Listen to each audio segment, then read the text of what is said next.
नमस्कार, नेक्साइज हिंदी के एचओडी अंक में आपका स्वागत है। आइए चर्चा करते हैं आज की पहली न्यूज के ऊपर। इस न्यूज को पीआईबी ने कवर किया था और प्रधानमंत्री नरेंद्र मोदी ने जिनेवा में वर्ल्ड हेल्थ असेंबली के 78वें सत्र को संबोधित किया था। ये तो हेल्थ सेक्शन से जुड़ी हुई न्यूज है।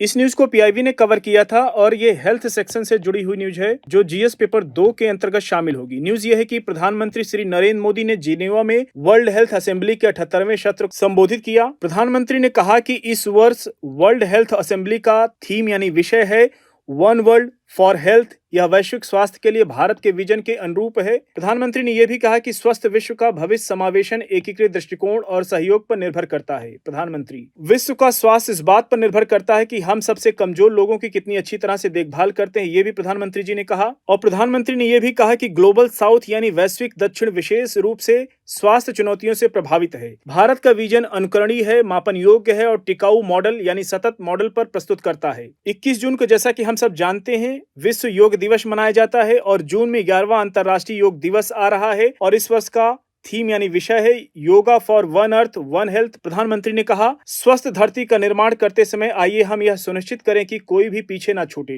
प्रधानमंत्री मोदी ने दुनिया की सबसे बड़ी स्वास्थ्य बीमा योजना आयुष्मान भारत पर प्रकाश डालते हुए इस बात पर जोर दिया कि समावेशन भारत के स्वास्थ्य सुधारों के मूल में है। और ध्यान रखिएगा, आयुष्मान भारत स्कीम इस बार बहुत चर्चा में है। न केवल इस वर्ष 2025 में यूपीएससी क्वेश्चन पूछेगा प्रीलिम्स और मेंस में, बल्कि आने वाले वर्षों में भी पूछता रहेगा।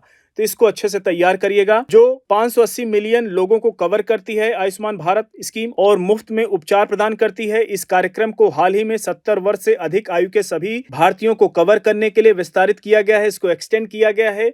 उन्होंने भारत के हजारों हेल्थ एंड वेलनेस सेंटर के व्यापक नेटवर्क के विषय में भी बताया, जो कैंसर, मधुमेह यानी डायबिटीज, हाई ब्लड प्रेशर यानी उच्च रक्तचाप जैसी बीमारियों की शुरुआती जांच करने के साथ साथ इनका पता लगाने की सुविधा भी प्रदान करते हैं। उन्होंने हजारों सार्वजनिक फार्मेसियों के विषय में भी बताया, जो काफी कम कीमतों पर उच्च गुणवत्ता वाली दवाएं प्रदान करते हैं। श्री मोदी ने स्वास्थ्य को बेहतर बनाने में टेक्नोलॉजी की भूमिका पर प्रकाश डालते हुए गर्भवती महिलाओं और बच्चों के टीकाकरण को ट्रैक करने वाले डिजिटल प्लेटफॉर्म और unique digital health identity system जैसे भारत की डिजिटल पहलों से अवगत कराया है, जो लाभों, बीमा, रिकॉर्ड और सूचना को इंटीग्रेट करने में सहायता कर रही है। उन्होंने कहा कि टेलीमेडिसिन के साथ कोई भी मरीज अपने डॉक्टर से बहुत दूर नहीं है। उन्होंने भारत की मुफ्त टेलीमेडिसिन सेवा पर प्रकाश डाला है, जिसने की 340 मिलियन से अधिक परामर्शों को सक्षम किया है। भारत की स्वास्थ्य संबंधी पहलों को सकारात्मक प्रभाव के विषय में चर्चा करते हुए उन्होंने कहा कि कुल स्वास्थ्य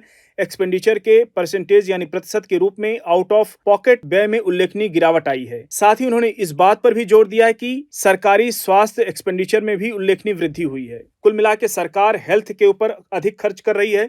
इसको आप अपने मेंस के उत्तर में भी लिख सकते हैं और आपको प्रीलिम्स के लिए भी ये फैक्ट पता होना चाहिए। अगली न्यूज की ओर बढ़ेंगे। इस न्यूज को पीआईबी ने कवर किया था और ये एजुकेशन सेक्शन की न्यूज है, जो जीएस पेपर 2 के अंतर्गत शामिल होगी। न्यूज ये है कि मिजोरम ने पूर्ण साक्षरता प्राप्त की। मिजोरम के मुख्यमंत्री श्री लालधोमा ने मंगलवार यानी 20 मई 2025 को आधिकारिक तौर पर मिजोरम को पूर्ण साक्षर राज्य घोषित किया है, जो राज्य की शैक्षिक यात्रा में एक ऐतिहासिक उपलब्धि है। इस उपलब्धि के साथ मिजोरम पूर्ण साक्षरता प्राप्त करने वाला भारत का पहला राज्य बन गया है। ध्यान रखिएगा, इस दौरान केंद्रीय शिक्षा राज्य मंत्री जयंत चौधरी और मुख्यमंत्री दोनों लोग मौजूद थे। इस इमेज में आप देख सकते हैं केंद्रीय शिक्षा राज्य मंत्री जयंत चौधरी और मुख्यमंत्री Lalduhoma. Mizoram the first fully literate state in India. ध्यान रखिएगा, किसी भी राज्य को पूर्ण साक्षरता प्राप्त करने से पहले पिछले वर्ष 2024 में लद्दाख जो यूटी था, केंद्र शासित प्रदेश, पूर्ण साक्षरता को प्राप्त किया था।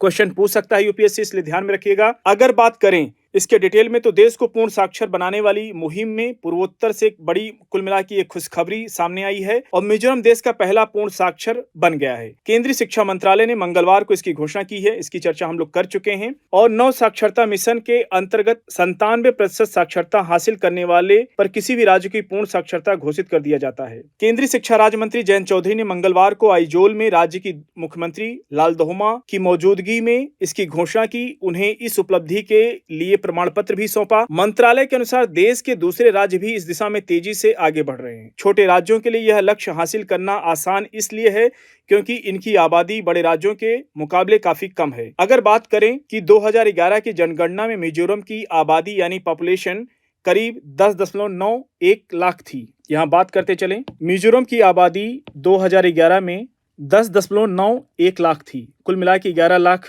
कह सकते हैं, जिसके अब करीब 13 लाख पहुंचने का अनुमान है। मौजूदा समय में देश की साक्षरता दर बढ़ करके करीब अब 85% हो गई है। याद रखिएगा, देश की साक्षरता दर मिजोरम के साथ 85% हो गई है। ये बड़ी उपलब्धि है भारत के लिए। अगली न्यूज की ओर बढ़ेंगे। इस न्यूज को दैनिक जागरण राष्ट्रीय संस्करण ने कवर किया था और ये एजुकेशन सेक्शन की न्यूज है। एजुकेशन के साथ साथ इसको डिफेंस सेक्शन भी कहना सही रहेगा। मेनली इसमें एजुकेशन मंत्रालय भूमिका निभा रहा है, जो जीएस पेपर 2 के अंतर्गत कवर होगी। अगर डिफेंस में भी एक न्यूज कवर होनी चाहिए, न्यूज तो ऑलरेडी ये डिफेंस की ही है, लेकिन स्कूली बच्चों के लिए कार्यक्रम लागू किया जा रहा है और इसको अच्छी पहल के रूप में देखा जा रहा है। ब्रह्मोस मिसाइल की सौर गाथा भी पढ़ेंगे स्कूली बच्चे। आकाश मिसाइल के पराक्रम से सभी परिचित होंगे विद्यार्थी। शिक्षा मंत्री धर्मेंद्र प्रधान ने दिए संकेत। शिक्षा मंत्रालय ने सभी भारतीय भाषाओं में स्कूली पाठ्यक्रम में इसको शामिल करने की योजना बनाई है।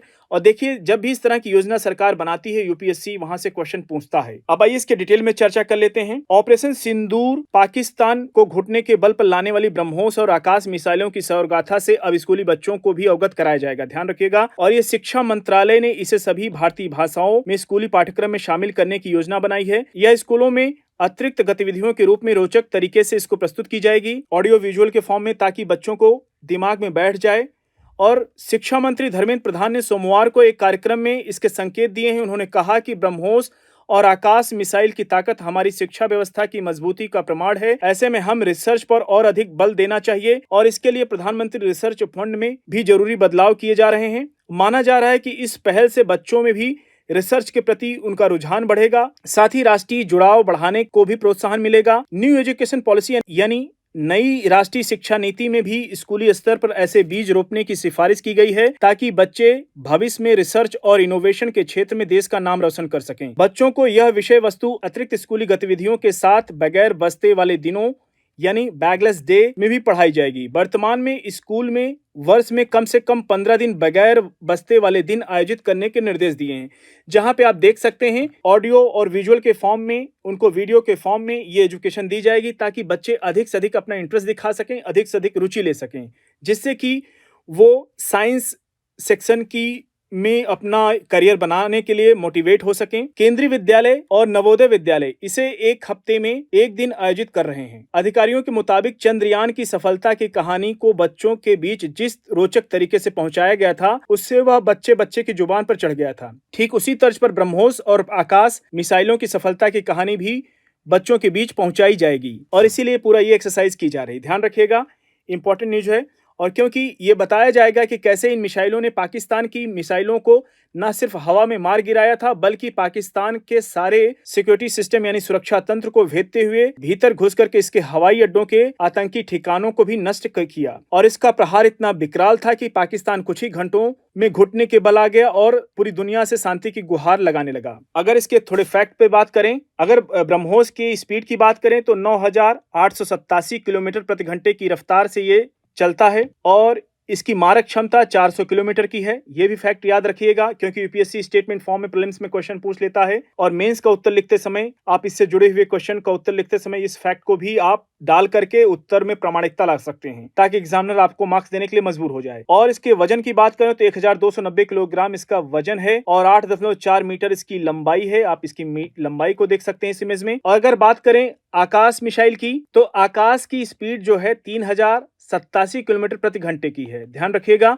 और इसकी मारक क्षमता जहां ब्रह्मोस की 400 किलोमीटर थी, इसकी 80 किलोमीटर की है। और आकाश 720 किलोग्राम इसका वजन है आकाश का और 5.78 मीटर इसकी लंबाई है, आप देख सकते हैं इस इमेज में। और 60 किलोग्राम इसका भार वहन क्षमता है। अगली न्यूज की ओर बढ़ेंगे।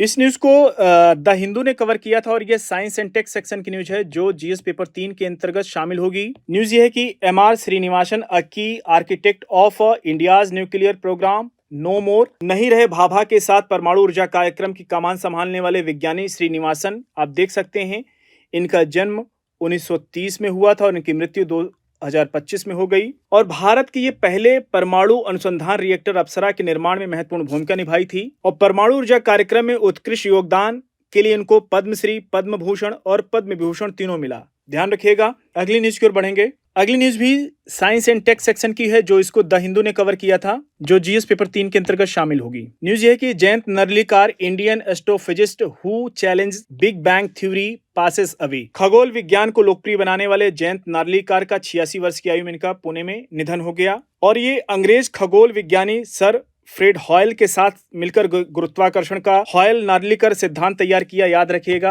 अपने गणितज्ञ पिता से मिली विरासत को आगे बढ़ाते हुए अंतर्राष्ट्रीय स्तर पर खगोल शास्त्र में इन्होंने अहम रिसर्च किए हैं। तो कुल मिला के यूपीएससी क्वेश्चन पूछ सकता है। इंपॉर्टेंट न्यूज है, दोनों साइंस एंड टेक सेक्शन से जुड़ी हुई न्यूज है। साथियों, एचओडी अंक को आज यहीं पे समाप्त करते हैं। मिलते हैं नेक्स्ट अंक में कुछ और इंपॉर्टेंट न्यूज के साथ। तब तक जुड़े रहिए नेक्स्ट आई से हिंदी के साथ। धन्यवाद।